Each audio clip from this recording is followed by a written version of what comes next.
everybody. Welcome back. I'm Jessica, the Executive Director of Wild Cumberland. And I'm Devin, a Wild Cumberland volunteer since 2020. This is a new format for us, and we appreciate all of you being here and listening to us talk about this.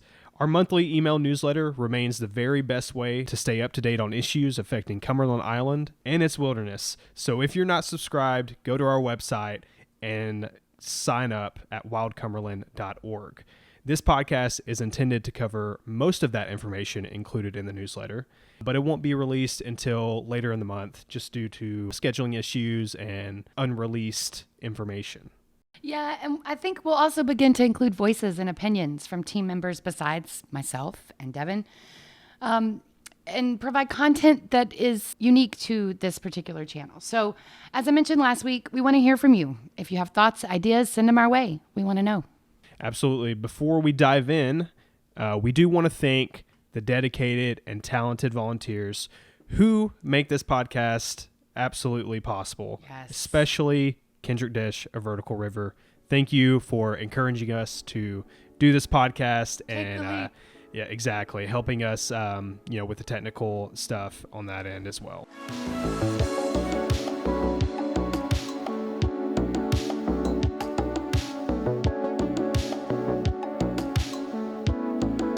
It's September, guys, and that means it's National Wilderness Month.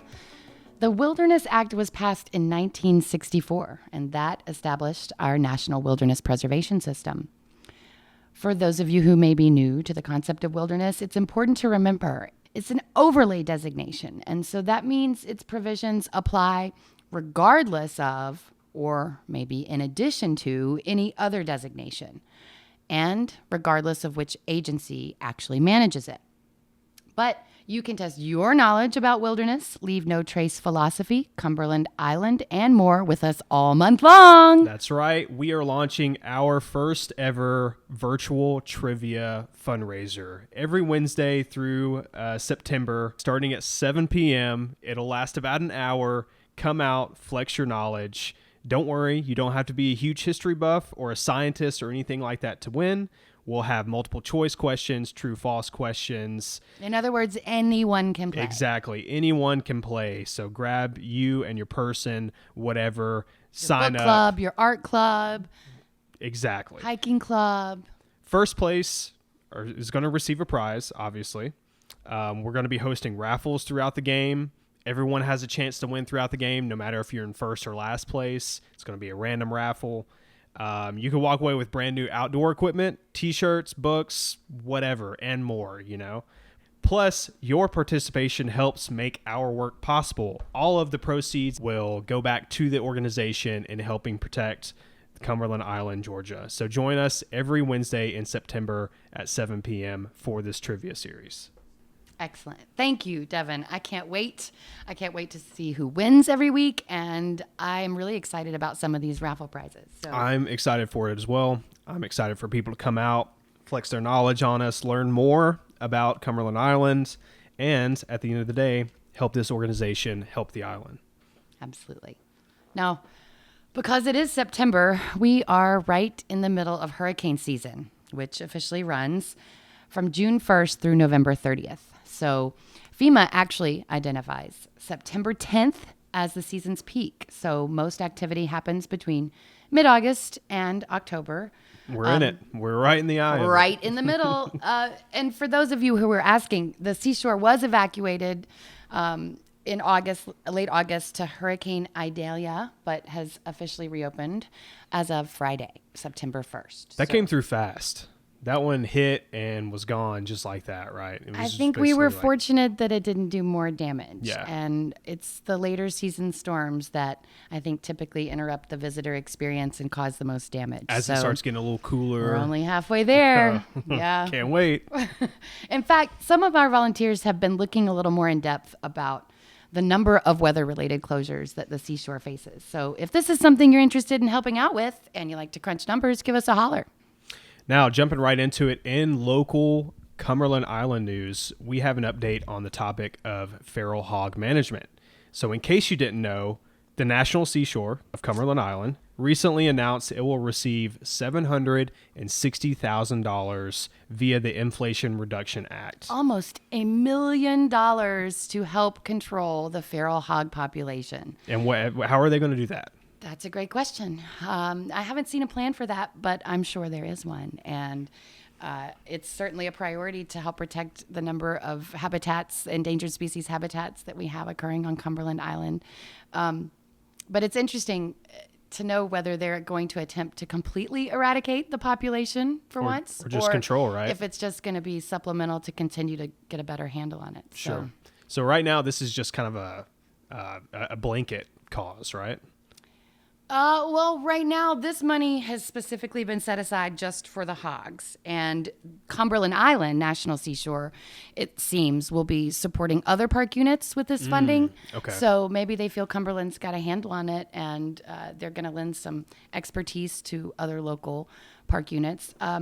But we'll have to see. There is a 2019 predation management plan. So you can find that in our email newsletter, where you can see exactly how the agency plans to help control feral hogs in states including Florida, Georgia, Louisiana, Mississippi, North Carolina, Puerto Rico, South Carolina, and the Virgin Islands. They have one plan that covers all of those. So if you're really interested in digging in deep, you can go read about it. Nice. And those links will always be in the email newsletter. Make sure you're signed up.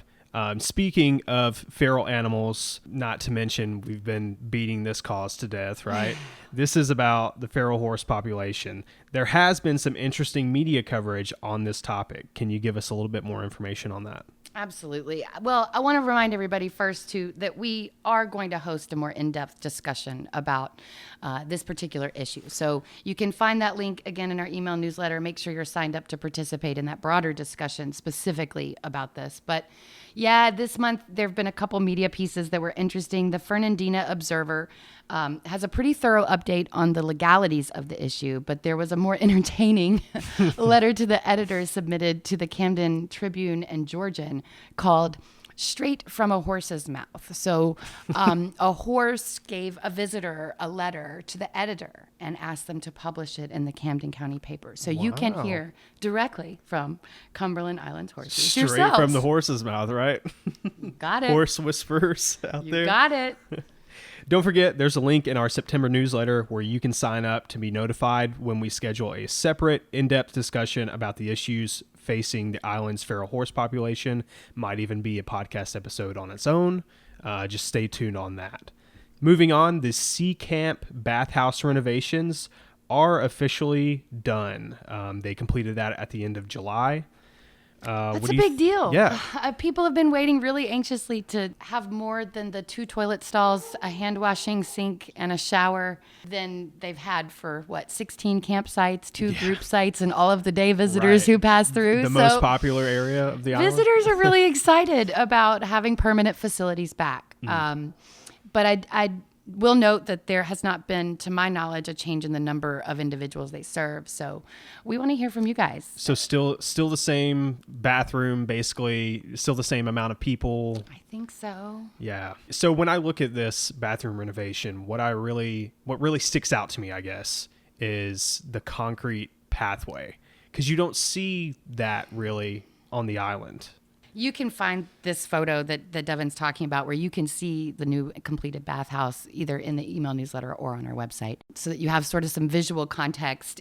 They have essentially replaced the shower house and the bathhouse on their exact footprint, but they've poured a concrete walkway leading up to that. And it appears that the floors inside the bathhouse and shower house are also concrete. So there's no sand falling through. There's no sand falling through. It might make them a lot easier to hose out. Yeah, that's true. And certainly accessibility is something we want to prioritize and keep in mind. But I am concerned that we're seeing concrete poured for visitor use by the restrooms. And I think that there are a number of ways we could have promoted accessibility and done so in a more environmentally friendly or way or more something more in line with the character of the seashore. Yeah, because you don't see concrete on the island. No. And that's one of the things that I look forward to. You know, I'm here in Atlanta. I'm on concrete every day, all day, you know. Yeah. I love the reprieve of not having to walk on it. Yeah. Yeah, I mean, I'm glad that they renovated it, but I hope this doesn't open a pathway to, pun intended, on pouring more concrete on the island. I don't know that anyone ever asked the users what they wanted or what they needed if they were going to improve the facilities. And I'm glad there was funding available for it, and ensuring that the facilities are safe for visitors is certainly a priority. But I think the Park Service really could benefit by engaging with the people who use them. And what do you guys think out there? We've created a place where you can share your opinion with us on our website. So tell us what you think. Again, link will be in the actual newsletter.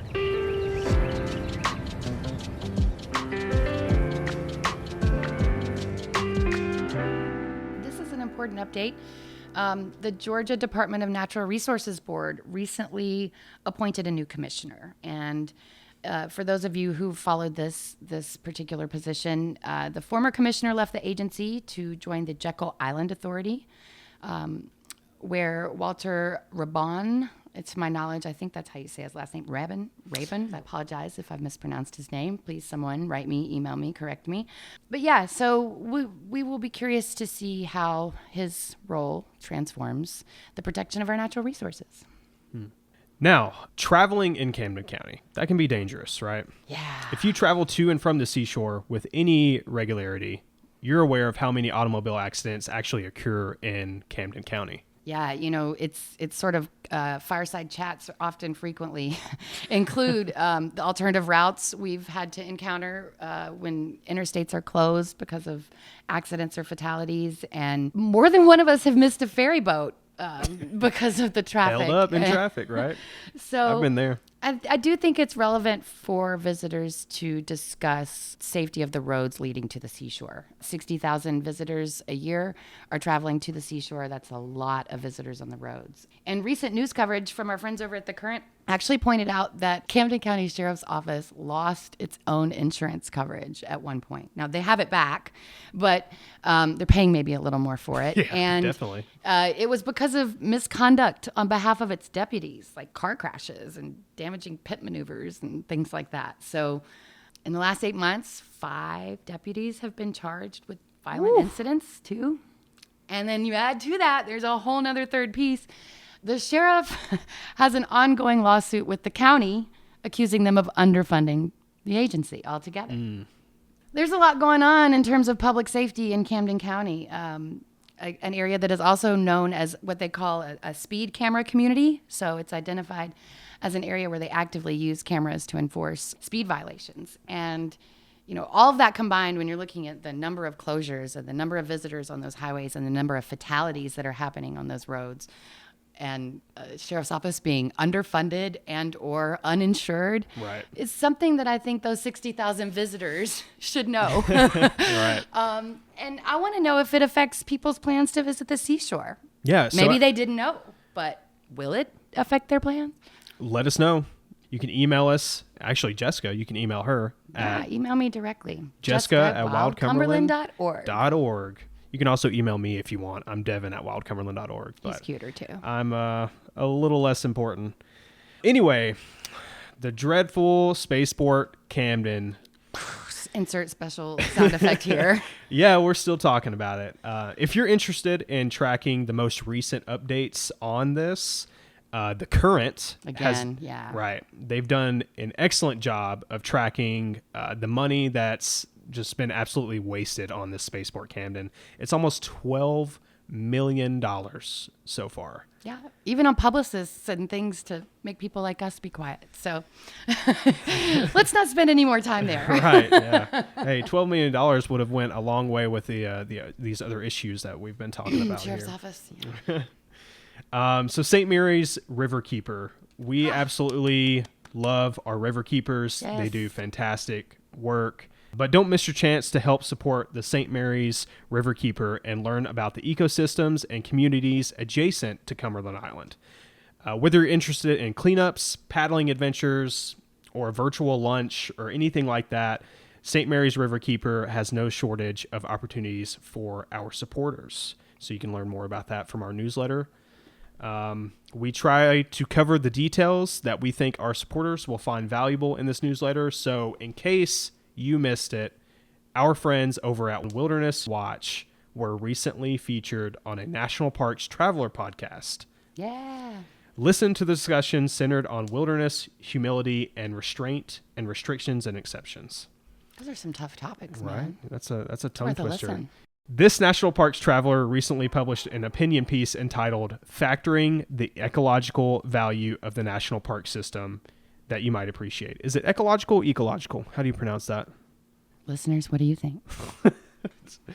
Let us know about any of this. Email Devin directly to correct a speech. But did you know that 675 million birds migrate over the state of Georgia each fall? Our friends at the Georgia Audubon want us to reduce or eliminate outdoor lighting through November 15th to help. You can stay up to date by following their socials. They do great. Yeah, they're great about reminding you when this event is Exactly. occurring, because 675 million birds over one Million. state is a lot of birds. And there are at least that many lights. So let's turn them off. I turn mine off. My house is completely dark, but I'm really My happy to house is pretty support. much always dark outside. I mean, I never leave porch lights on or anything. Not because of that, if I'm being realistic, just because I don't turn on my porch lights. Save So- power, save money, Exactly. save the earth. Honestly, I think that's where it comes from, is just saving money for myself. But now I know that it's helping out these 675 million birds. I'm going to continue to do that. Well, these birds are easily distracted by these giant cities glowing with light as they pass onto their next location. So any improvement we can make in minimizing the distractions and dangers that they have as they make these migration journeys of thousands of miles from one ecology to another is really important. Well, that pretty much wraps up all of the topics that are in our September newsletter. There's a lot. It was a lot. Some really It's a important lot to cover, stuff. for sure. Make sure you are signed up for our newsletter at wildcumberland.org. Don't forget, if you're interested in learning more about any of these items that we've covered today, you can find all of those links in that newsletter. And But most importantly, we're celebrating National Wilderness Month. with our virtual trivia series. Yes. Got it. So, in order to sign up, make sure you make a donation of $10 or more to join us every Wednesday night at wildcumberland.org. It is $10 per game. However, your cumulative points add up at the end to potentially Play every week, you can win a bigger prize. exactly. Is that what you're telling me? They add up to a huge prize. And only $10 a week. Only $10 a week. You can join in. Even if you don't come in first place every week, you can still gain enough points to win those grand prizes at the end. So not only are you winning prizes throughout each game, you can win prizes at the very end. So many prizes. Excellent. And most importantly, it helps us do what we need to do for the island, right? Absolutely. Every donation helps support our work. Well, we know how valuable your time is, so thanks for choosing to spend some of it with us, and we'll see you back here in October. Stay wild.